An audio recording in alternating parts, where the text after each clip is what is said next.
Lupat agad? Saan banda yung ano, yung vulkan na ano, na tawag diyan na nag-erupt. Naghanap pa start? Sumabog na vulkan. Di ba merong vulkan na sumabog? On sa Negros ba yan? Negros ba? Sabi ko na. Naka-live ba tayo? Hindi ko makita. Live na tayo, no? Hindi ko Yun, live makita. na tayo. Opo. Okay. Buti pa kayo nakikita nyo. Kulay gray na live. Iba na ang naka-MacBook. Hindi naman sa akin to eh. Hirap gamitin. Walang yaya, no? Hindi ko makita yung ano, paano babalik do sa... Anyways, magpadagdag muna tayo ng ano ng viewers natin bago tayo mag simula para at least habang tayo ay sa sharing, meron na nang nanonood sa atin. Okay? Mahirap naman yung nag-uusap-usap tayo lang kaya nga tayo nag-live para meron. Dito sa akin naka-laptop ako. Hindi ko nakikita dito kung nasa ng mga audience. Ganon. Ako may isang cellphone. Kailangan natin Damit ka na Kailangan ng cellphone. Para makita mo. kailangan magbukas ng cellphone ano. Ah. Para makita yung audience.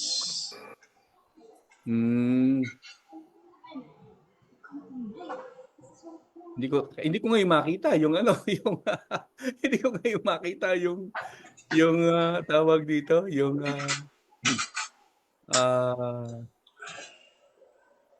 Page. ito na. Yan, nakita ko na. Okay. Sige, wait lang i-ano natin. I-share muna natin para at least meron tayong ano. Dalawa pa lang yung ating viewers eh. Medyo Ako yata yan basta. tayo. Ha? Ako tsaka si Brother Jerry. Dalawa lang kami. Kayo lang. Tatlo na. Hanap tayo ng ano. Wait lang share muna Share muna natin.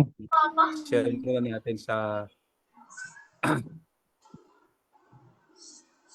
share muna natin. O paki-share niyo na rin para meron tayong mga ano. Share yun. Yung mga gusto magpa-shoutout, pwede po kayong mag-comment diyan sa baba. Oo. Tama. Pagkitin niyo lang. Shoutout kay mga famous to.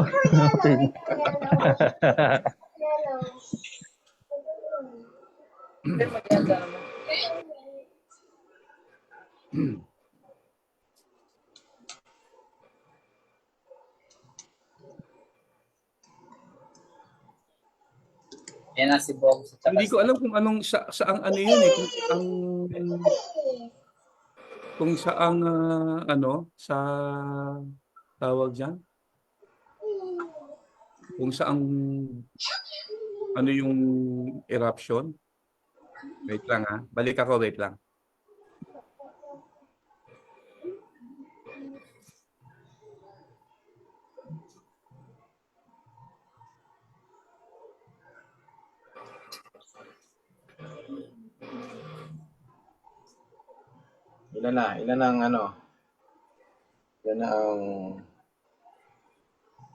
Ilan ang mga taga-subaybay. Tignan ko ulit.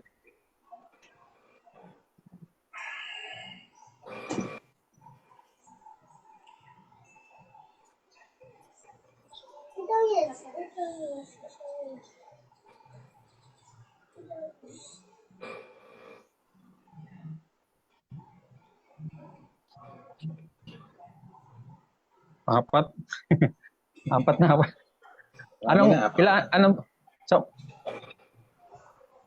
Ilan ba? 10 para larga na. Minsan habang nagsasalita tayo, mayroon mga dumadaan kanina eh.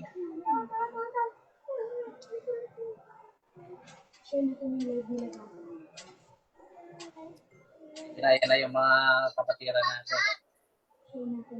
Diyan huwag kang maingay dyan Init.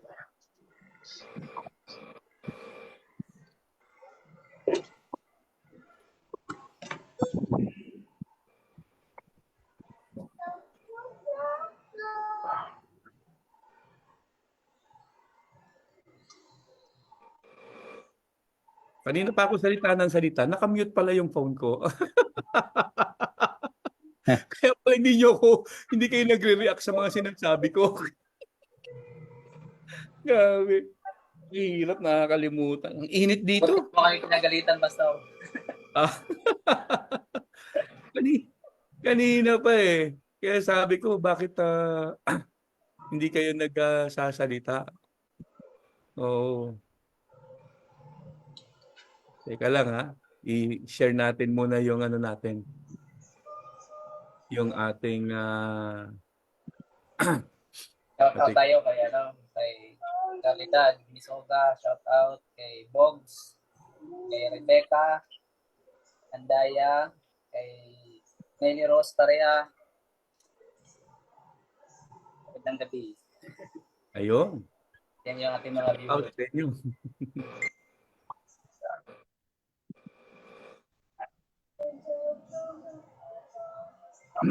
Mga taga-subaybay.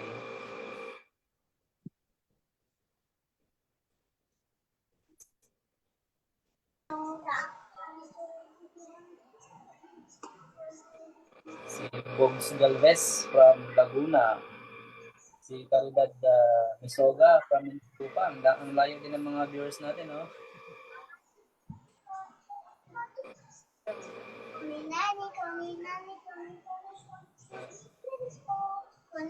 Tayong 8 viewers.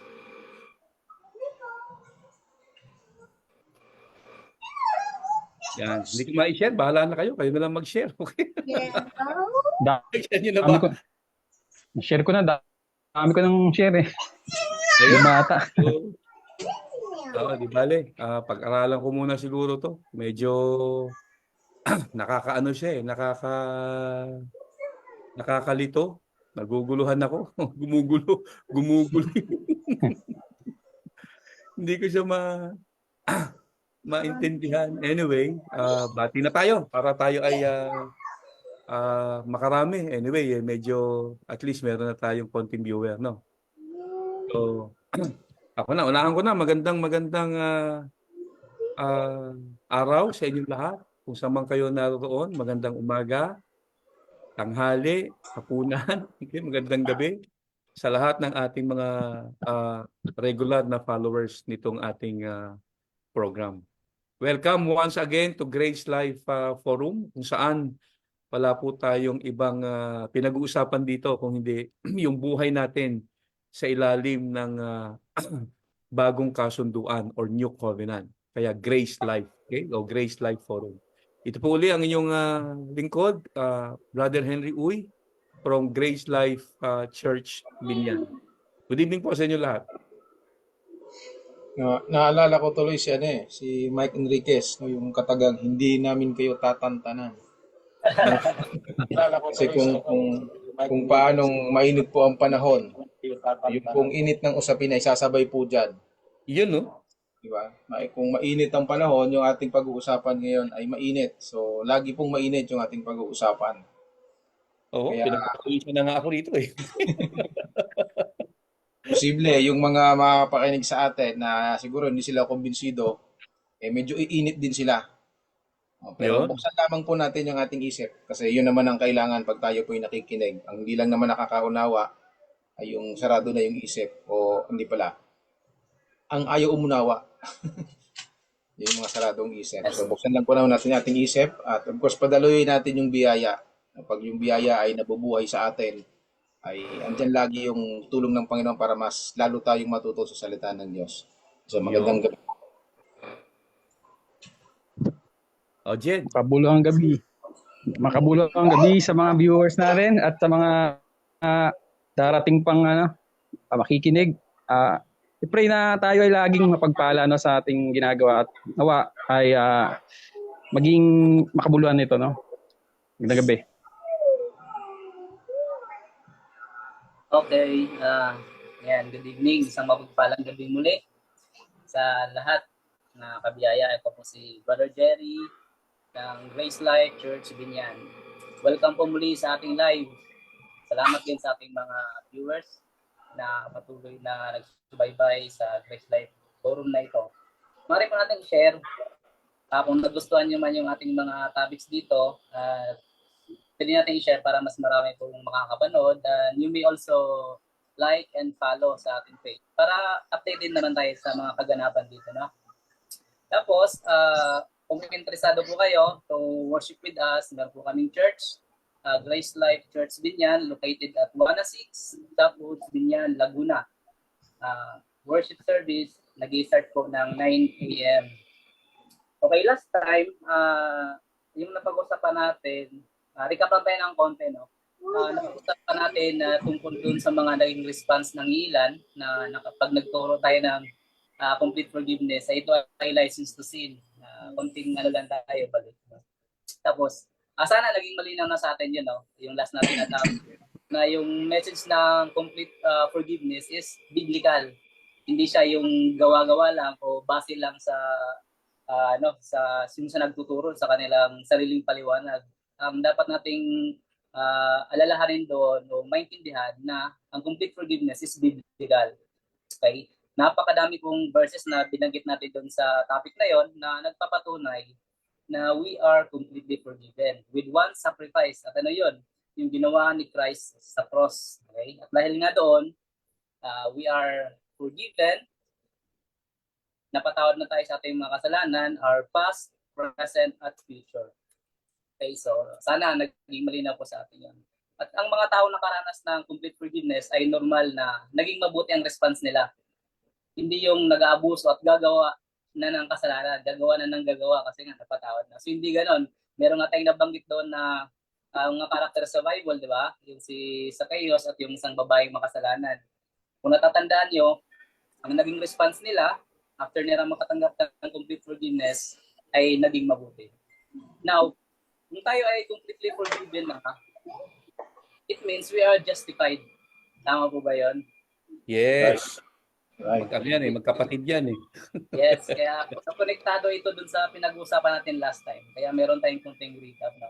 Pero meron pang isang argumento sa body of Christ ngayon. Ayun na nga, yung kung tayo ba ay justified by faith, tayo ba ay justified by works, or we are justified by faith plus works. Okay. So ito ang medyo argumento ngayon to sa body of Christ. Ito po yung ating pag-usapan. Mainit, sabi nga ni Brad Joel kanina, medyo mainit ang usapin ito. So yun yung maging laman ng ating pag-usapan ngayong gabi. Now, sabi ni Apostle Paul sa Romans chapter 3 verse 28, tingnan natin sa NIV na version. Sabi dito, For we maintain that a person is justified by faith apart from works of the law. Okay, basahin natin ulit. Sa NIV, for we maintain that a person is justified by faith apart from the works of the law. Okay. Sabi naman ni James sa chapter 2 verse 24, basahin natin sa version na ESV. Okay, sabi dito, you see that a person is justified by works and not by faith alone. Now, kung titingnan natin yung mga verses na yon sa sinabi ni Apostle Paul at saka ni James, seemingly, para siyang parang may contradiction, para siyang nagkukontrahan. Magkaiba yung sinasabi. Now, kailangan pa nating, ang tanong ngayon, kailangan pa nating pumili kung alin ang paniwala natin sa dalawa? Yung iba pumili na. Iba na Yung iba pumili na eh. Yun nga, actually, meron nang namili, no? May mga namili na dito. So, at yung mga pumili, talagang ina-apply nila sa kanilang Christian life. Ngayon, ano po ba yung masasabi natin dito sa dalawang verse na ito na seemingly marang nagkukontrahan? So, kuha na natin ng paliwanag ang ating pastor. Pastor Henry, ano pong masasabi natin dito? Pag unang tingin talaga, binasa mo yan, unang tingin, talagang makikita mo na magkasulungat ang dating no? At isa yan sa napakahirap ipaliwanag sa Bible. Si Martin Luther nga, sinukuan yan eh. Oo. Yung great reformist na kinikilala ng mga ng mga Christians, no, in the body of Christ. Nung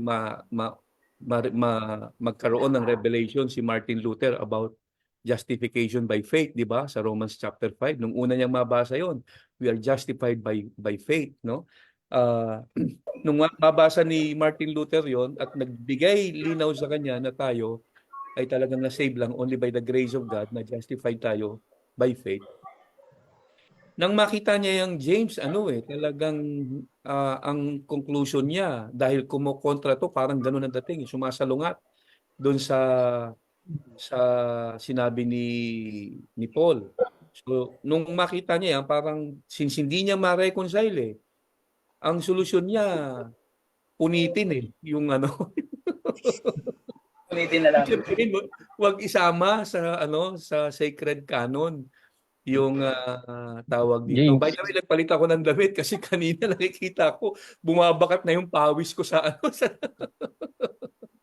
bumabakat na yung pawis ko sa t-shirt ko. Okay, kaya nagpalit na. Napansin ko lang, sabi ko bakit parang iba na damit ko. Okay. Anyway, going back na sa sinasabi ko.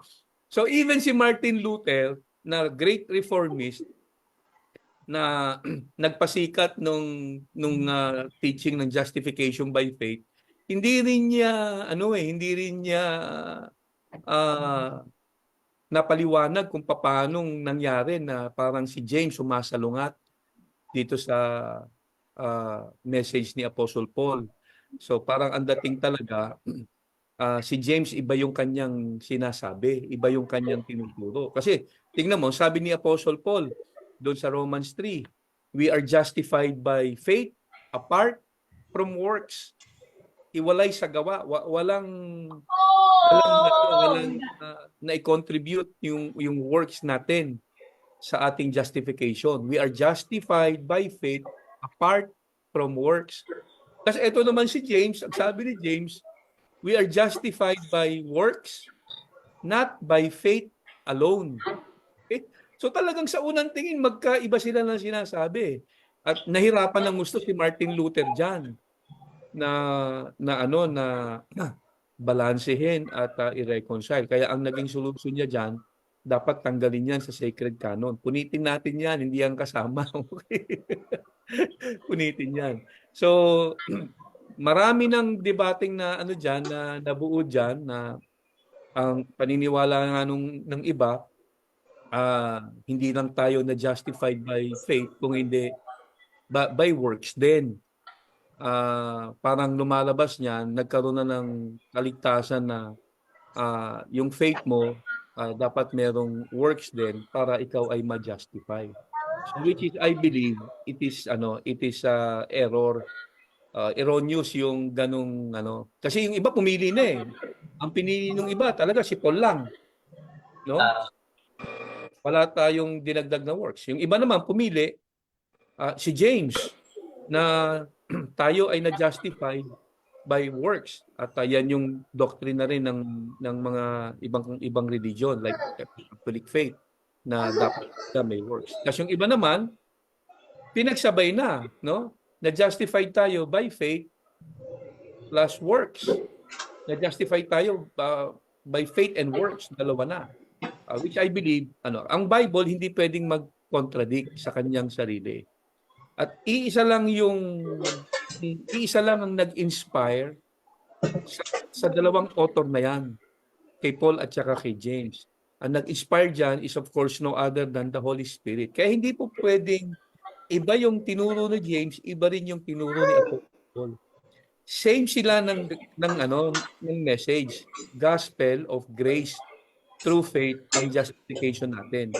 Pero sa unang tingin nga, medyo parang ang dating magkasalungat. But then again, let me just say this, mamaya dadagdagan ko pa para hindi ko mamanipulate yung hindi sila nagkokontrahan. Hindi sila magkasalungat. Okay? Kaya kung ang tanong mo, paano natin siya i-reconcile? Well, first and foremost, they do not need to be reconciled kasi hindi naman sila enemy. Okay, hindi sila magkaaway. Ang nire-reconcile lang magkaaway eh. It was just, I believe, meron lang sinasabi si James dito na kailangan lang ng konting unawa on our part. Oo, para maintindihan natin na yung sinasabi ni James ay hindi kumokontra doon sa teaching ni Paul na tayo ay na-justified lang only by grace. So we believe, si Paul, ang turo niya, we are justified by grace, we are justified by faith rather. Kung yun ang kanyang teaching, we are justified by faith apart from works, ganun din yung paniniwala ni Apostle James. We are also justified by faith apart from works. Pero ano yung tinutukoy niya dito na we are justified by works and not by faith alone? I do believe meron siyang mas malalim na may mas malalim siya na sinasabi diyan, okay? So, meron kasi siyang binigay na illustration diyan si Abraham tsaka si Rahab. Mamaya bibigyan ko ng punto 'yon. Pero siguro pagsalitain na natin tong dalawang kasama natin para mabigyan natin sila ng oras. Ang mangyayari diyan, Pastor, magsasalita ako tapos ibabalik ko din sa inyo. Magbibigay na lang ako ng argumento, ano. Mas gusto ko kasi marinig yung yung ididiin ni Pastor tungkol doon sa mga verses tungkol kay Abraham sa Rahab po, Pastor, ano. Oo. Ang argumento kasi kung hahaluan mo ng works, ilang works ang kailangan? Alam ko papasok yun doon sa argumento na bibigay mamaya ni Pastor eh. Yung works ba ay 1,000, 2,000, o hanggang mamatay ka? Yung ba yung works na pwedeng dapat idagdag? O isang single work lang ang kailangan? So, kung ano? So, ganun ba? O ito bang works ay yung works na dapat itinutuloy-tuloy mo hanggang sa kamatayan mo? Na dapat hindi ka sumasablay? Yung ba yun yung works na tinutukoy dito ni James? So, maganda mabigyan ng mabigyan ng paglilinaw yung mga ganyang argumento kung gagamitin natin ng pagkakaroon ng kontrahan itong si James at saka si Apostle Paul. So, yun yung magandang mabigyan natin ng linaw. Bagay na dapat maintindihan ng iba. So, ano ba yung work na ipinakita dito na ginawa ni Abraham, saka ano ba yung work na meron itong si Rahab. So yun yung dapat maintindihan po ng marami para hindi po nagkakaroon ng pagkakagulo. At ano yung purpose ng work na yon? Kasi hindi naman babanggitin ng Bible yung tungkol doon sa pananampalataya na binabanggit ni James, tapos may kalakip na gawa nang walang purpose. Lagi pong merong purpose yun. Ano ang purpose? Na nung si Abraham ay nagpakita ng pananampalataya, tapos binanggit naman dito sa book ni James na nadagdagan ng gawa. So, yung po yung yung medyo ihanda natin yung ating sarili sa ganung argumento. Ihanda po natin yung ating isip doon. Ang gusto ko po, maglaro muna yung isip ng mga nakikinig tungkol doon sa mga bagay na itinatanong ko, nang sa ganon, mamaya, pag ibinigay na po yung kakumplituhan ng sagot, ay maklaro na po sa isip natin. Okay, so una, gaano ba kadami yung works? Pangalawa, hanggang kailan gagawin yung works? So, yun po yung dalawang tanong ko. At ano yung purpose nung works na tinutukoy ni James na karagdagan nung pananampalataya para ma-justify ang isang tao? Okay, so yun lang po. Idalagay nyo lang muna po sa isip nyo. Maganda yung ano mo na yan. Yun po ng kasagutan yan. Maganda yung tanong mo na yan. Napaisip din ako doon. Okay. ako nga, parang nagsasalita ko, parang napapaisip din ako. Tatanong lang po yun.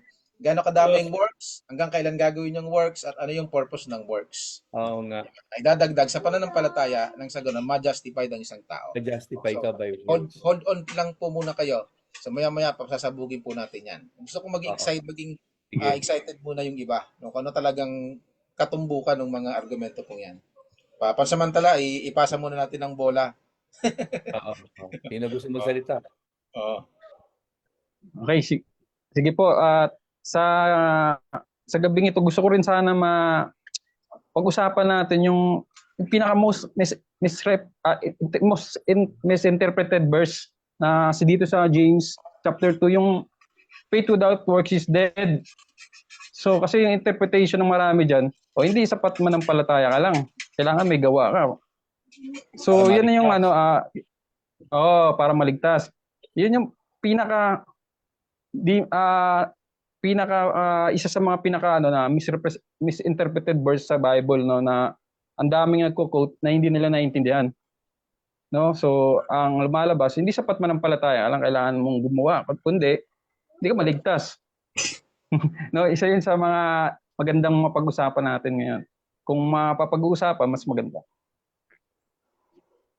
Sige, ibuka mo na para mabigyan na natin ng matinding banat yan.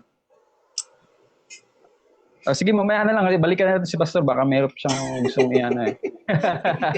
Ikaw, Jerry, meron kang Balikan gusto natin share? mamaya. Yan, ano na lang yan. Isisingit mo na lang mamaya, brad, ano? Ah, Hindi, ang masabi ko lang naman mamaya sa mga paliwanag nyo na yun nga, dapat sa pagbabasa talaga ng mga verses, hindi lang tayo yung babasa lang tapos i-interpret na natin sila sa sarili natin o base sa ating pakiramdam.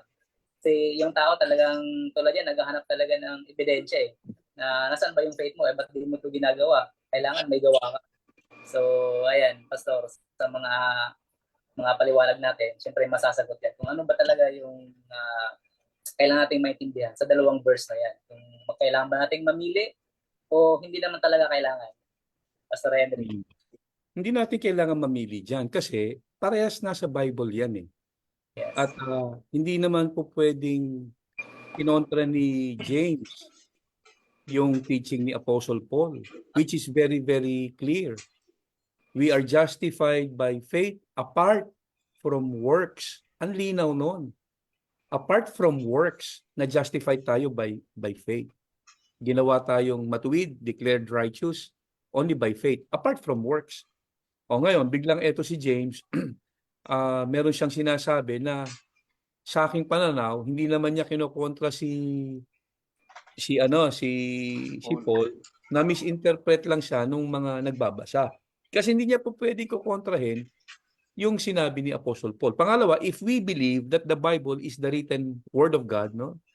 Logos is the word of God, at ang nag-inspire dyan is the Holy Spirit Himself, hindi naman po pwedeng in-inspire ng Holy Spirit si Paul na isulat ang justification only by faith, tapos apart from works, tapos in-inspire niya si James, which is totally opposite nung sinabi ni Paul. You are justified by works, not by faith alone. Di nagsabong yung dalawa na yan, di ba? Nagkaroon ng, di ba, magkokontra yan. Very clear kapag hindi mo inintinding mabuti. Now, buti na lang, nagbigay ng example si James regarding doon sa sinasabi niyang justification by works. Ito yung magandang tanong ni Joel kanina. Ano yung work na kanyang tinutukoy na sinabi ni James na justify si Abraham o na justify tayo by works? Ano yung work na yon? At gaano katagal yung work? Gaano karaming work na gagawin? Now, ang kasagutan noon nandoon sa illustration na binigay ni James. Kasi meron siyang binigay na illustration matapos niyang sabihin na tayo ay na-justified by works, not by faith alone. No. Ano yung illustration na binigay niya? Dalawang karakter sa Bible, sa Old Testament. Si Abraham at saka si Rahab. Okay? Etong sabi niya kay Abraham. Sabi niya, verse 21, was not our father Abraham considered righteous o justified? Kasi yung word na justified, declared righteous eh. So was not Abraham, our father, considered justified or righteous when he offered his son Isaac? Tapos si Rahab naman, itong sabi niya, in the same way, was not even Rahab, the prostitute, considered righteous or justified for what she did? Ano ba yung ginawa niya? When she gave lodging to the spies and sent them off in a different direction. So after sabihin ni James na tayong mga Christians ay na-justified by works, not by faith alone, yung work na tinutukoy ni James doon, hindi ito yung inaakala ng marami sa nagbabasa nito na yung work ay yung lifetime obedience to God o obedience to the will of God or obedience to the laws of God. Hindi yun yung tinutukoy niya. Kasi yun yung work na madalas naiisip ng marami. Ang pananampalatayang walang kalakip na gawa ay patay, no? Yun yung dead faith na tinutukoy ni ano kanina. So normally, ang iniisip ng marami, yung work dyan is yung pagsunod sa mga kautusan ng Diyos, no? Pagsunod sa mga kautusan ng Diyos. Ngayon, hindi yun yung work na, I do believe, hindi yun yung work na tinutukoy ni James na nag-justify kay Abraham at saka kay Rahab. At hindi ito yung work na tinutukoy niya na nag-justify din sa mga believers. Kasi kung tayo ay ma-justified by work at yung work na yan is lifetime obedience, lalabas niyan, ang justification natin hindi lang talaga by faith, kundi by faith and works. Kaso malinaw yung sinabi ni Paul, we are justified by faith apart from works. Hiwalay sa gawa. So yung work na tinutukoy ni James dyan, na we are justified by work, not by faith alone, hindi ito work na, gaya ng iniisip ng marami, lifetime na obedience to God. Bakit natin nasabi yun? Kasi nga nagbigay siya ng example. Ang binigay niyang example, dalawang karakter na kung saan binigay niya yung specific na ginawa ng dalawa. Ano yung ginawa ni Abraham? Inoffer niya si Isaac sa altar. Ano yung ginawa ni Rahab? Nagtraidor sa bayan, kumampi sa kalaban. Okay? Isipin mo na deklarang matuwid si Rahab dahil nagtraidor sa bayan. Actually, hindi naman yon ang dahilan bakit siya nadeklarang righteous. Hindi sa pagka-traidor. Kung hindi, yung kanila kasing ginawa is a declaration of their faith in God. Halimbawa, si Abraham. Anong sabi niya? Ba't siya na-declare na righteous? Kasi inoffer niya si Isaac. Okay? Now, tanong, ilang beses bang inoffer ni Abraham si Isaac? Isang beses lang naman eh. At yung pag-offer niya na yon is pagpapakita ng kanyang tiwala sa Diyos. Na naiisip niya, patayin man niya si Isaac, kayang buhayin ni Lord ito. Ngayon, si Rahab, nadeklara siyang righteous, papaano? Pinatuloy niya yung spies. Nagrebelde siya sa kanyang bayan, tapos nagtiwala siya sa Diyos na ililigtas siya ng Panginoon at ang kanyang sambahayan. So yung ginawa nila actually ay pagtitiwala sa Diyos. Yung ginawa ni Abraham na pag-offer kay Isaac, yung ginawa ni Rahab na pagtalikod sa kanyang sariling bansa o bayan at kumampi sa Israel, pagtitiwala rin sa Diyos yon. So nadeklara silang matuwid dahil sa kanilang pananampalataya sa Diyos.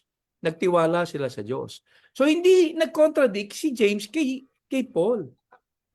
Kasi yung tinutukoy ni James na justify tayo by works, okay?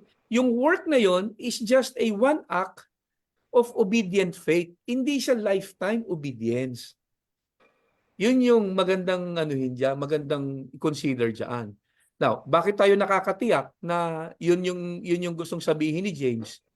Kasi matapos niyang sabihin na tayo ay na-justified by faith, tayo ay na-justified by works, not by faith alone, yung dalawang karakter na to ang ginawa niyang example. When in fact, tingnan niyo matapos pang sabihin ni James na tayo ay na-justified by faith, na-justified tayo by works, not by faith alone. Matapos niyang sabihin yon, sa verse 21, binanggit niya na si Abraham, inoffer niya si Isaac, kaya siya na-declare righteous. After that, sa verse 23, etong sabi niya, matapos niyang sabihin sa verse 21, na was not our father Abraham considered righteous for what he did when he offered Isaac? Matapos niyang sabihin yon sa verse 21, sabi niya sa verse 23, the scripture was fulfilled. Ano daw yung na-fulfilled na yun na sinasabi ng scripture? Abraham believed God, and it was credited to him for righteousness. So paano naging righteous si Abraham according kay James? Sumampalataya lang si Abraham. This was a direct quotation from the book of Genesis chapter 15. Now, pag tinignan mo yung chronological order, nung inoffer ni Isaac si Abraham at saka yung na-declare siyang righteous, Genesis 15, na-declare na righteous si Abraham. Wala pa siyang ginagawa noon. Ang ginawa lang niya, he simply believed God. Yun ang sinasabi diyan. Abraham believed God. And it was accounted to him for righteousness. Genesis 15 yon. Ngayon, kailan niya inoffer si Isaac? Genesis 17. Now, yung 2 chapters na yan na napagitan niya na from Genesis 15 to Genesis 17 22, Pastor. at 22 pala rather. From Genesis 15 to Genesis 22, yung at least 7 chapters, no? Ang pagitan niyan ay lumalabas at least almost 20 years yung pagitan niyan. Kasi wala pa si 40, Isaac pa pinapanganak nung ideklara siyang matuwid. Tapos nung inoffer niya si Isaac sa Genesis 22, binata na si Isaac. And most scholars believe more than 20 years old na si Isaac sa paniniwala ng ibang scholars. So point is, anong paniniwala ni James about Abraham? Paano siya na-justified? Ang paniniwala ni James, na-justify si Abraham only by believing. Kasi kinote niya to sa verse 23. Abraham believed God and it was accounted to him for righteousness.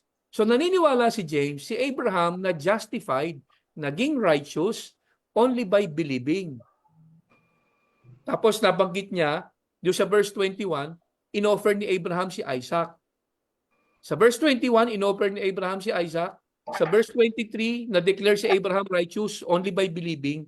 So hindi sinasabi ni James na na si Abraham ay na-justified dahil siya ay sumusunod sa kalooban ng Diyos. Si Abraham na-justified kasi sumampalataya sa Diyos. Tapos yung kanyang ginawa na inoffer niya si Isaac ay pagpapakita na yung kanyang pananampalataya ay nagwo-work. Merong na-produce na mabuting gawa. Okay, so hindi siya na-justified by work, kundi na-justify siya by faith na nag-manifest lang dahil kanyang ipinakita sa gawa. Pero hindi ibig sabihin na justified siya by work. Okay, so ganun din si Rahab. So hindi nagkokontrahan yan. Palagay ko kung si James at saka si Paul ay pababalikin ni Lord ngayon dito sa lupa, no? Tapos makikita niya ang daming nagdedebate patungkol sa kanilang sinulat. Baka napakamot na lang silang dalawa, no? Bakit niyo kami pinag-away? Okay? Bakit niyo kami pinagre-reconcile niyo yung sinulat namin? Hindi naman kami nagko-contradict sa bawat isa. So, yun ang sa tingin ko mas sound na interpretation diyan. Binigyan niyo pastor binigyan niyo ng diin yung kay Abraham. Pero ako kanina pinag-iisipan ko yung kay Rahab. Kasi kung argumento ng marami ay yung kasama sa work, yung pag nanampalataya ka, dagdagan mo ng gawa at yung gawa ay base dun sa mga inutos ng Diyos. Iniisip ko kung itong si Rahab ay inutusan ng Diyos. Pero ba ang ganun sa Bible? Wala, di ba, Pastor? Wala. Wala di ba? Wala. Wala nagpunta sa kanya na yung dalawang spy na nagtatatakbo, papasukin niya sa bahay niya at itago niya. Oo, wala. Wala eh. So, kung ang argumento... Tapos Brad, nagsinungaling pa siya, di ba? Nagsinungaling si Ray. Nagsinungaling pa. So, isipin mo na deklarang matuwid, nagsisinungaling. Okay. Kung titingnan mo yung argumento na yon, kasi doon man lagi pumapasok eh. Ang tao, hindi sila nakukontento na panampalataya lang. Kasi tingin nila parang kulang. So, lalagyan ng gawa. Kaso, dumating sa punto na dapat yung gawa, dadamihan mo. At hanggang sa dulo ng buhay mo, magagawa mo. Pero, nung nagbigay kasi ng example si James, yung example na binigay niya, ay mukhang kontra naman doon. Kasi mukhang hindi naman ganun yung ginawa ni Rahab. pagkatapos nga nung account na yun, wala nang kasunod na Di ba po? Wala nang mga kasunod na istorya si Rahab eh. Yung single lang na ginawa niyang yun eh, na nagpakita ng kanyang, yung actually, yung pananampalataya na meron siya, naririnig-rinig niya lang yun eh. Bali-balita lang yun eh. Diba? Bali-balita lang na yung ang Panginoon gumawa ng ganito, gumawa ng ganyan, tapos na-conclude sa isip niya ang totoong Diyos, yung Diyos ng Israel. So, gumawa na siya ng ganong bagay ng nakumbinsi siya. So, isang gawa lang yung niya, na nagpapakita ng pananampalataya niya, na siya ay nanampalataya.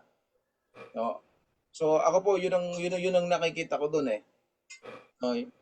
Ipinakita lang din ni James na ito ay mga declaration lang ng pananampalataya nitong sila Abraham at saka nitong si Rahab. Pero Yes. wala namang sinabi si James na sila ay na-justified dahil dun sa gawa na yon. Kung titingnan mo yung argumentong sinasabi ni James doon. Kasi doon sa dulo, nagbigay siya ng mas malinaw na yung nabanggit niyo po kanina, na ang Yes. tao na-justify talaga by faith. Nabigyan niya ng diin eh. So, ako nakikita ko dyan, medyo may mga nagtatanong-tanong kasi nung panahon niya, may mga argumento sila pagdating sa gawa eh. So, klaro nitong ni James na yung mga gawa ninyo, ito si James, si Rahab, itong si Abraham, pero silang naipakitang declaration. Pero hindi Yes. sila naligtas dahil doon. Naligtas Yes. sila kasi nanampalataya sila. At yun ang Correct. nag-justify sa kanila. Tama. Tama. Kasi kung yung iba kasi pumili na, no? Pumili. Yung isa, justified by faith alone. Tapos si James naman, justified by works, not by faith alone. So, parang sinasabi nila na baka naman ang tama dyan na justify tayo by faith and works. So, lalabas yan, ginawa nilang yung kaligtasan natin o yung justification natin, parang 50-50. No? Kay Lord yung 50%, sa'yo yung 50%. Diba? Trabaho. Naghati kayo ni Lord. Naghati kayo. Co-savior. Labing Malabo. co-savior. Pagkahati, hindi kakayanin. Kakapusin ka pa rin eh. Opo. Kasi pagka ang kalahati sa'yo, dugo mo dapat ang pambayad doon. Kasi sabi ng Bible, ang remission galing sa blood eh. Walang remission of sin Oo. pagka walang blood. O ang problema nun, anong blood mo ibibigay mo? Corrupted naman yung blood natin. Yun na nga eh. Dun sa mga namili, Bro Jed, Sige.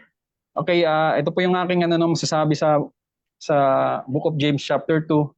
Kung ating pag-aaralang mabuti, hindi issue dito kay James talaga yung works. Ang issue para sa aking pagkauna, issue sa kanya dito yung faith. Faith talaga yung issue dito, hindi works. Kasi sabi niya dito sa verse 22, sabi niya dito, yung tinutukoy niya dito si Abraham, you see that his faith and his action were working together, and his faith is made complete by what he did. No, so ang maling pagkaunawa kasi ng marami, yung mabuting gawa o good works ay dinaragdag sa pananampalataya, idaragdag mo. Hindi sapat mananampalataya ka, kailangan dagdagan mo. So yun yung maling unawa ng marami. Hindi ganun yung sinasabi ni James. Ang issue dito, yung faith, ang chine-check niya dito, yung faith. Kasi kung totoo yung faith, genuine yung faith, hindi pwedeng walang gawa yon. Kasi sabi sa verse, ulitin ko, you see that his faith and his action were working together. Okay? Iisa sila. Meron silang tawag dito, connection. Hindi pwedeng hiwalay yung faith and works. So, ang pagkaunawa ko, ang dinidil niya dito, ang tinatanong niya dito, is totoo ba yung faith na meron kayo o hindi? Kasi pag totoo, may result. Kagaya ni Abraham and ni Rahab, yung faith nila, dahil totoo, nagkaroon ng manifestation, nagkaroon ng obedience, at nagkaroon ng hindi nga inutusan, gaya ng sinabi ni Brother Joel, hindi inutusan na si Rahab na gawin niyon, kusa niyang ginawa dahil nagkaroon siya ng faith sa Diyos ng mga Israelita. Kahit narinig niya lang, nagkaroon siya ng pananampalataya. So, sa turo ng Biblia, hindi talaga natin dinaragdag yung mga gawa, kundi ito ay resulta lamang ng tunay na pananampalataya. Yun po yung aking pagkaintindi dito kay James, kasi talagang maraming tuturo dito ng mali, kaya nakakalungkot na ganun yung naipakalat sa maraming tao. Hindi kailangan dagdagan ng gawa yung pananampalataya, sapat ng pananampalataya, kasi magbubunga naman yun kapag tunay. Yun na po. Na-manifest. Sa dalawang ano nito no, sa dalawang verse na yan, yun yung pinakamaganda dun, yung napaliwanag kanina, yung binanggit ni Pastor Henry, no, na yung ginawang example, pag yun yung makita talaga ng nagbabasa nito at yung mga namili na talagang kailangan may works. So yung talagang yung dalawang ano na yon, example si Abraham at saka si Rahab, yun yung pinaka ano din yung crucial na dapat makita ng nagbabasa ng mga verses na ito. Kaya Correct. kaya kasi ang naging resulta ngayon, nangyayari tuloy yung mga Kristiyano nagiging batayan nila yon. Kaya hinahanapan natin ngayon yung ibang Kristiyano na nasaan yung ebidensya, bakit wala kang bakit walang work sa pagiging Kristiyano mo. Ang Lord naman hindi naman naghahanap dun sa ating gawa kasi siya na nga ang gumawa, di ba? Kaya tayo na-justify din sa kanyang gawa. So maganda lang na yun yung napag-usapan natin ngayon is sana maging klaro sa mga believers na pumili na talagang ang faith natin ay kulang kung walang works. Actually napaliwanag kanina na hindi kontra ang dalawa na yan.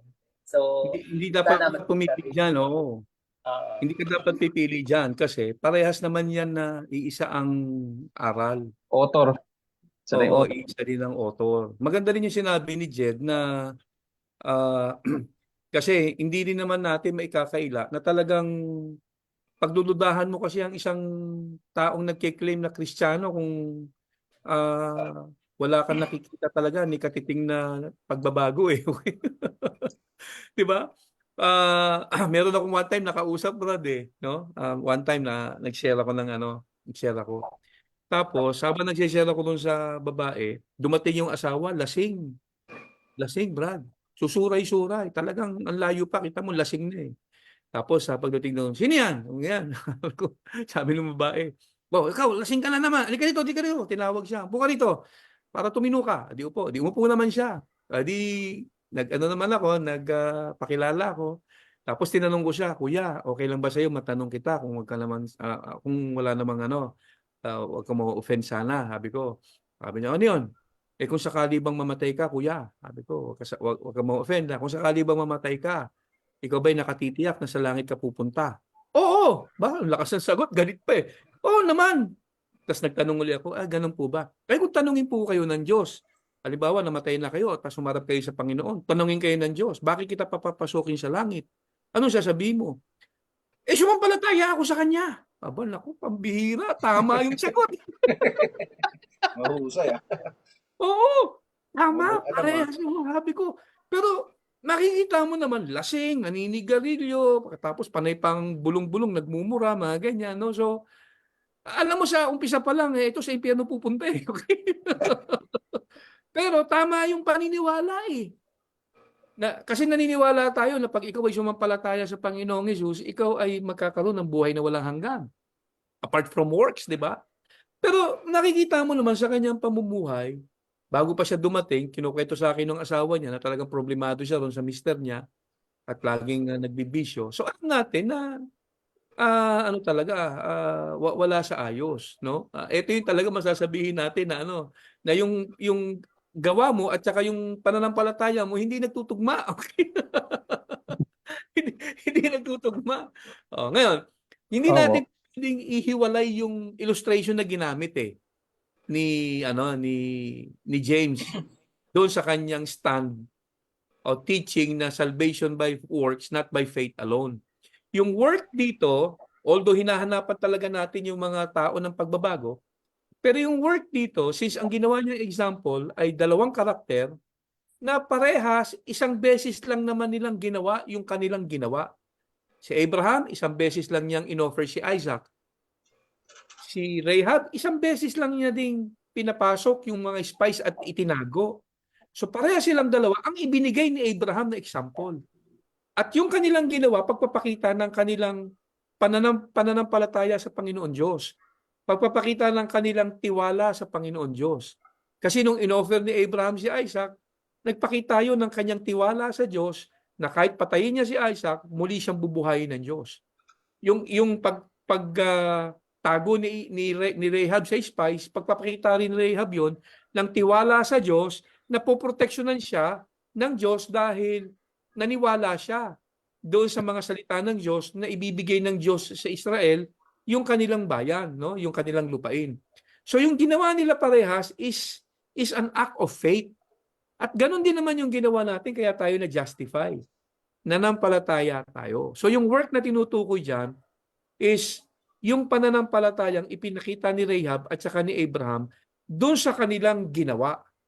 Oo. So importante rin talaga na may makikitang ebidensya sa atin. Pero hindi ito yung lifetime obedience to the will of God o to the word of God. Kung hindi, yung pagtitiwala mo sa sa Panginoong Diyos. Okay? So saving faith pa rin yung tinutukoy diyan na parehas nung kay Opo. Apostle Paul. Okay? So wag natin silang isipin na magkasalungat. Mukha lang magkasalungat. Pero hindi sila magkasalungat. Iisa ang kanilang doktrina. Iisa lang naman ang nag-inspire sa kanilang dalawa para isulat ang Bible, di ba? Holy Spirit ang nag-inspire sa kanila. So hindi sila nagkokontrahan. Opo. Meron kayong gusto idagdag? Ayan po. Yung sa ano ko lang po, Pastor, yung follow-up ko lang, no? Kasi dun sa, yung sinabi ko kanina, yung issue is hindi yung good works, kundi yung faith. Kasi, question ni James yung kanilang faith. Sinabi niya may pananampalataya kayo, maging si Satanas, di ba? May pananampalataya din sa Diyos. Pero, nanginginig pa ano ba? Nanginginig pa. Ibig sabihin, sa totoo naman po, marami namang naniniwalang may Diyos. Maraming naniniwalang may Diyos. Pero yung pananampalatayang yun ba, ay talagang nagbubunga. Kasi, ito yung tinutukoy dito na hindi nagbubunga. Kasi, madali na sabihin, na sumampalataya sa Diyos, kilala ko ang Diyos. Si Satanas nga doon, nanginginig pa naniniwala ng may Diyos . So, ang question dito kasi parang, kung titignan natin yung chapter 2 and 3, may mga professing mga Christian na sinasabi nilang sila ay mananampalataya. Pero, yun nga, parang may mga hindi makitaan ng bunga. Pero hindi naman natin sinasabi na kailangan makita lagi. Not all the time. Kasi yung maturity natin at yung growth natin, hindi naman instant yan . May proseso yan. Parang yung binhi nga, pag ginagis natin sa lupa o tinanim natin, hindi mo naman pwede expect yan na bukas may next week meron ng bunga yan. So it takes time na magbubunga siya, hindi mo siya kailangan pilitin. Pero pag may naitanim, tiyak magbubunga yan kasi may tumubo ng ugat doon. So at sa tunay na pananampalataya, hindi natin pinipilit yung fruit, yung good works kasi kusa naman yung magmamanifest. Importante lang. Opo, tunay lang yung ating pananampalataya. Kasi yun yung question ni James. Si Satanas nga may pananampalataya, nanginginig pa . Kayo, baka ganun din kayo. Kaya sabi ni James, kasi talagang naghahanap talaga siya ng dito pruweba. Kasi nga siguro dahil nga maraming nagsasabi na sila ay mananampalataya, ngunit sila ay nagtatangi at sila ay naghahambog. Sabi doon, 'di ba? Sabi, pupunta daw sila sa ganito. At 'yun, masasamahan kanilang pananalita, mga ganon. So hindi question yung good works kundi yung faith nila na hindi totoo kasi kaya hindi nagbubunga. Yun po yung aking masasabi dito kasi medyo pag di talaga naintindihan tong James, madaling mag-conclude . Madaling katulad ng iba, hindi nila naintindihan. Sabi nga ni Pastor si Martin Luther, gusto nang punitin yung yung James dahil hindi niya na hindi niya na sobrang sakit na siguro ulo niya kahit anong unawa niya, hindi niya magets eh. Oo. Oo, tapos Pero pag tinignan mo lang yung illustration na ginamit niya, kung wala sanang ilustrasyon na ginamit si James, oo. yun talaga, very clear. Talagang masasabi mong sumasalungat siya kay ano, kay Paul. Eh, Opo. isipin mo, ang linaw nung sabi ni James. We are justified by works, not by faith alone. Eh, sinabi ni Paul, we are justified by faith apart from Mm. works. Tapos ito ngayon si James, we are justified by faith. We are justified by works, not by faith alone. So, talagang ano, kung yun lang, wala siyang mga ilustrasyong ginamit, eh talagang no doubt, magkaiba sila ng tinuturo. Meron dalawang two types of justification. Justification by works, turo ni James. Justification by faith, turo ni Paul. So ngayon, mamimili ka na lang ngayon. So kanino sa kanilang dalawa ang ano mo, paniniwalaan mo. But then again, buti na lang, si James nagbigay ng ilustrasyon, dalawang karakter. Nandoon siya mismo after niya sabihin na justified tayo by works not by faith alone. Bigla niyang siningit si Abraham. Was not our father Abraham considered righteous when he offered Isaac? Tapos bigla niyang binanggit after niyang sabihin yun, the scripture was fulfilled. Abraham believed God and it was credited to him for righteousness. So matapos niya sabihin si Abraham na declare righteous because of what he did, in-offer si Isaac, tapos bigla niyang sinabi si Abraham believed God and was accounted for righteousness yung ginawa niya. So anong paniniwala niya? Saan naging righteous si Abraham? Sa kanyang pag-offer kay Isaac o sa kanyang pananampalataya? Eh yung Abraham believed God and it was accounted to him for righteousness. Naganap Genesis 15. Righteous na siya Genesis 15. Mm. Hindi pa pinapanganak si Isaac. Tama po. O kailan niya inoffer si Isaac? 22. 22. More than 20 years na. So, parang sinasabi lang ni James, yung pananampalataya ni Abraham, no, yung saving faith niya na na-justify siya doon pa lang, may nakitang resulta. Pero hindi ito yung lifetime obedience, hindi 'yon. Kasi lalabas niyan, tayo ay magiging faith plus works na ang salvation. Mixture pa rin, mixture. Oo. But then again, clarify lang natin, talaga namang importante sa buhay natin yung meron tayong works. Kasi maging si Paul, sabi niya in Ephesians 2, matapos niyang sabihin yung verse 9, we are saved by grace through faith, not of works, so that nobody can boast. Tapos, pagdating sa verse 10, sabi niya, magkasunod na verse. After sabihin niyang na-save tayo by grace through faith, not of works, so that nobody can boast. Pagdating sa verse 10, we are created in Christ to do good works. So parang sinasabi niya, ngayong saved ka na, by grace through faith, not of works, dinisenyo ka ngayon ng Diyos para gumawa ng mabuti. So, importante rin talaga meron tayong mabuting gagawin, good works, para na sa ganon, yung pagiging Christian natin, may ebidensya rin. Pero hindi tayo na-justify by works. Ganon din yung kay James. Na-justify na si Abraham by his faith, tapos merong nakita sa kanya.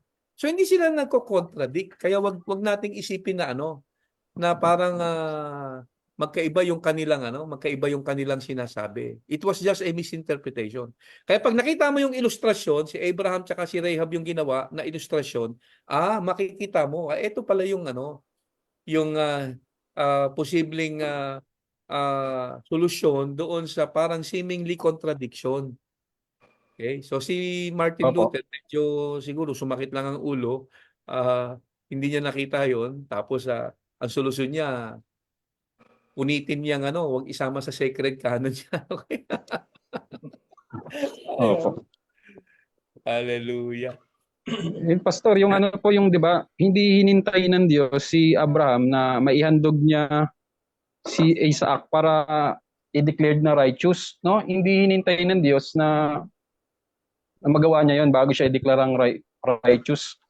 Kasi sa Yes. Diyos kasi, hindi naman kailangan makita muna ng Diyos na gagawin mo yon para hindi kailangan. Ang justification natin sa Diyos, so the moment na tayo ay sumampalataya, we are declared righteous, no? So yung kanilang sa Diyos hindi kailangan ng gawa para ma-declared righteous kasi si Abraham wala pa naman siyang nagagawa na ganoon na-ideklara na siya. Pero yung kanyang ginawa, silang dalawa ni Rahab, na justify sa mga mata ng tao na tunay na may pananampalataya sila. Kasi sa tao naman hindi naman alam ng tao na may pananampalataya ka unless makitaan ka ng good works, obedience, di ba? So nung ginawa na ni Abraham yon at yun na yung nagbigay sa kanila ng talagang mark as a believer kasi ayun ginamit silang illustration. Pero sa Diyos, hindi hinintay ng Diyos na magawa nila yon bago sila i-declared righteous. Alam na ng Diyos na magagawa nila yun eh. Correct. Pero sa mata ng tao, hindi kailangan makita ng tao yung ating good works or obedience para masabi nilang tayo may pananampalataya kasi nasa loob lang yun. Pag hindi yun nakita ng tao, so hindi nila masasabi na may pananampalataya ka. Kaya yung sinasabi James dito. Parang yan, brad, yung sinabi ni Paul na work out your salvation because it's God who work in, no? Parang since merong nag-work in, which is God in you, work out. Parang kailangan merong mag-manifest. May command. Pero hindi tayo na-justified by works. Hindi yun nag-justify sa atin. Ang nag-justify sa atin, yung pananampalataya natin. Kaya hindi talaga sila nagko-contradict. Maling yun. Maling exegesis yung sila ay sila ay nagkakasalungat. Kasi kapag lalabas yung muscle eh.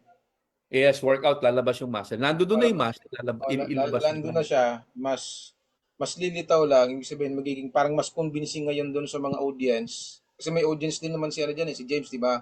Na kinakausap. Kine-question niya pa nga eh. Kasi sabi pa nga niyo, someone says ganito eh. Oo. So, mas nagiging convincing sa kanila kasi winork out mo. So, lumabas yung muscle. So, Tama. patunay na yung pananampalataya ay hindi patay. Correct. Kasi nagbubunga. Tama. Mahalaga yung works. Oo, kailangan may makita. Pero hindi ka na-justified dahil doon. Yun yung gustong ituro ni James dyan. Importante yung works. Importante yon. Pero hindi tayo na-justified by faith and works. Hindi tayo na-justified by faith and works. So, pero mahalaga ang work. Kasi pag wala kang work, talaga naman pagdududahan ka na na ikaw ay born again, no? Ikaw ay Christian, di ba? Mabibiro ka. Born again ka pala, hindi halata Okay. Di ba? Kailan ka pa born again? Kasi ngayon ko lang nalaman born again ka pa. Kasi hindi obvious eh. Di ba? So, talagang mahirap yung walang makitang ang term na ginagamit ng iba diyan, result ng kaligtasan. No? Parang faith works. Yun yung hindi faith plus works, kundi faith that work. Parang ganun yung kanila. May verse po yan eh. Yung result of salvation, hindi ko lang maalala eh. May verse yan eh. Hindi ko lang maalala. Anyway, basta yun lang. Medyo magkaiba kasi ng tinatakal minsan na audience si Apostle Paul tsaka si James. Minsan magkaiba rin yung scenario na inaano nila. Binibigay nila. Kaya dapat masakyan muna yon ng mga magbabasa. Ng mga makapakinig para mas maintindihan nila. Ano ba talaga yung dinadrive nung sinasabi. Tapos sundan ng buo. Tapos unawain. Kasi pagka hindi mo inunawa, doon ka lang natumbok doon sa binanggit tungkol doon sa pananampalataya na walang gawa ay patay. At di mo tuloy-tuloy yung pagbasa. Sabihin, minsan may mga kambyo-kambyo kasi. Meron mga ganun art ng arguments eh. Na parang kala mo maayon sa yung sinasabi, pero pagka medyo kumambyo na yung nagsasalita, hindi pala sang ayon sa iyo. So ganun ngayon yung argumento nitong si James. Kasi kumambo siya doon sa dulo na ang justification by faith alone. Tama. Tama. Si Jerry, meron pa atang argumento si Jerry nga Wala na, sobrang busog na rin ako. Sobrang liwanag, mga paliwanag. yung parang di ba, merong naghihiwalay nito eh. Di ba may nagsasabi na iba sa iba to? Pinaghiwalay. Oo, pinaghiwalay. Magulo yun. Magulo yung doktrina yun. Usapan natin sa susunod. Mm. Napahaba pala tayo, no? Oo, alas na din. 9 o'clock na. Mas At maganda least pag-usapan medyo- pa, gusto ko pag-usapan yun eh. Kasi meron mga nagsasabi na to eh. Ito daw ay para sa mga Hudyo. Ang pananampalataya, tapos haluan mo ng gawa. Kasi so specific para lang daw sa kanila to. Tapos meron naman daw, yung sinabi naman doon ng Apostol Pablo, specific para lang talaga sa mga hintil. Oo. Yun yung So ibang naman, ibang topic, ibang drive na naman yon ang usapan. One time, kung merong leading si Lord, pag-usapan natin yon. Mm. Oo. Kasi napakagulo rin nung na yon, nung doktrina na yon. Pero para sa kanila, yun ang mas madaling unawain. Bakit mo kailangang gamitan ng mental gymnast itong verse na to? Samantalang yung verse na yan, yung James chapter 2, yan ay para sa mga Hudyo. Yung justification by faith plus works, para yan sa Hudyo. Kasi ang kausap ni James dyan, mga Jewish believers. Tapos sa naman, sa Romans, ang kausap ni Paul dyan, mga Gentiles, Gentile Christian. So para hindi magulo, no? Yun ang sa kanila, para hindi magulo, para hindi tayo malito, yung James, yan yung gospel para sa mga Hudyo. Ito namang Romans, gospel yan para sa mga Gentile. Di tapos ang usapan, walang gulo. That is really, sana ma-open yung mga may paniniwala na yon. Para sa akin, that is a very, very stupid theology. Isipin mo, pinahirapan pa ng Diyos yung mga Hudyo. Oo, nonsensical yung ganong theology. Iisip Diba? ko rin yung sabi ko pambira, parang bias naman yun. Tayo Oo. by faith alone, tapos sila, may Faith karagdagan. plus works. Faith plus works. Lugi sila. Lugi sila. Tapos sila pa Lugi yung sila. chosen people. Oo. Tama. Hindi lang yun, Brad. Anong sabi ni Paul sa Ephesians 2:8 about salvation? About salvation?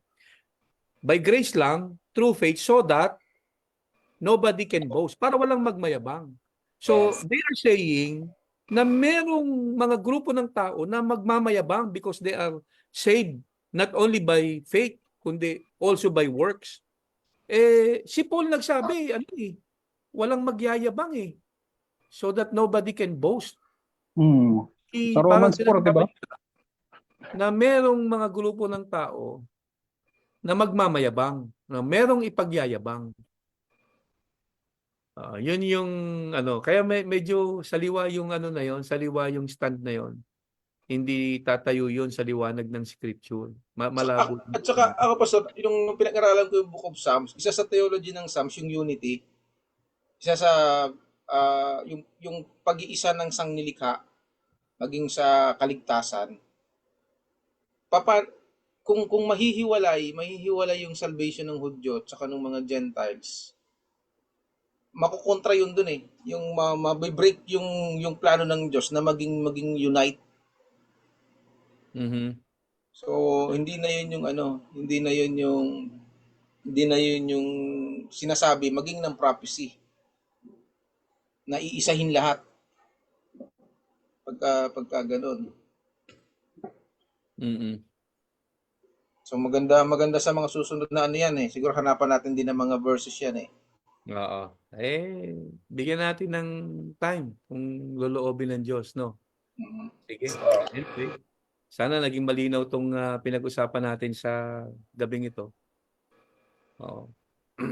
kung kailangan, kung patingin ko okay na no? Hindi naman kailangan pa part 2 nito, no? Mukhang okay na naman, no? Unless meron pa tayong gustong maidagdag dito sa topic na to. Okay? So anyway, Opo. na tayo. Medyo overtime na tayo. Okay. Sige, paalam tayo. Magandang gabi sa inyo lahat ulit, kapatid. At sa mga sumama sa ating pong live forum, we are so thankful. Thank you very much po sa inyong lahat at maraming salamat po sa lahat ng mga nanood. Hey, salamat. Ay, John. Nawa po ay nakapagbigay kami ng ng kaliwanagan doon sa mga ilang medyo komplikadong iniisip ng iba na mga verses. Nakapagbigay tayo ng ilang kaalaman para mas maunawaan kung ano talaga yung komplikado na sinasabi ng iba tungkol doon sa Book of James. No? So sana sa mga susunod pa pong linggo, meron na kaming parang naipon lang konti na sana mapag-usapan natin na isa ring malagang paksa masundan po ng mga sumusubaybay. So magandang gabi po sa lahat at isang mabiyayang gabi po sa inyo. Salamat po sa mga nakinig at sumubaybay sa sa pagtuturo sa pag-aaral sa topic na ito. See you next week. Sunod na broadcast. Salamat po. Good gabi. Okay, ito po si Brother Jerry. Salamat po muli sa patuloy na pagsubaybay. At yun nga po, like tayo, share natin, then follow sa ating page para sa mga next natin na mga live ay updated tayo. Maraming salamat. Sana malinaw sa lahat yung about sa usapin ito. No? Maraming salamat. Till next live po natin. Yun. Sige. God bless you sa inyong lahat. Bye. Bless you. Ingat tayong lahat.